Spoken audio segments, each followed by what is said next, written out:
कभी गवानी है, कभी गवानी है डोली पर। DJ Kanchan Raj Hajipur Vaishali. Krishna recording studio Hajipur Vaishali. तो दुल्हवा घोड़ा पर चढ़े चढ़ जाए तू घोड़े पर।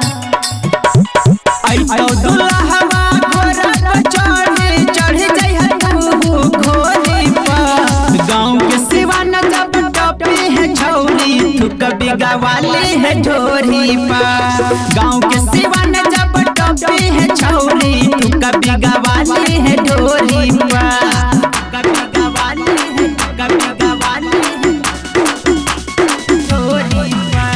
डीजे कंचन राज हाजीपुर वैशाली।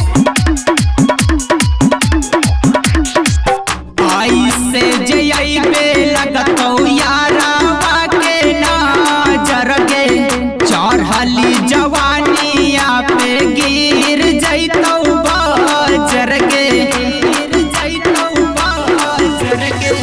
आई से जई पे लगतौ यारावा के नजर गे। चढ़ली जवानिया पे गिर जैतौ बजर गे।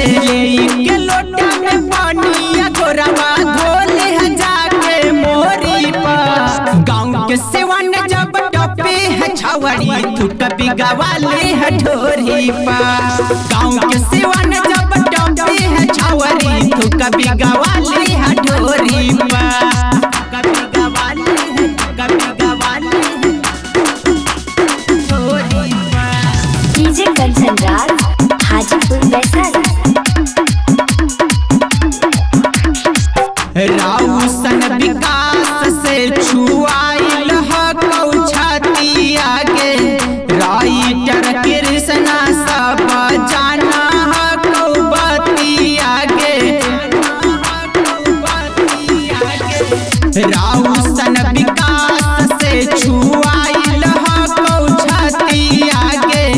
राइटर कृष्णा सब जाना हकौ बती आगे। रोज रोज मिले आवत रहे देता रहे चुम्मा ठोरी पर। गाँव के सिवान जब टपे है छवरी तू कभी गवाले है ढोरी पर। गाँव के सिवान जब टपे है छवरी तू कभी गवाले है ढोरी पर। कभी गवाले है, कभी गवाले है ढोरी पर। तू कभी गवाले है ढोरी पर। गाँव के सिवान जब टपे है छौरी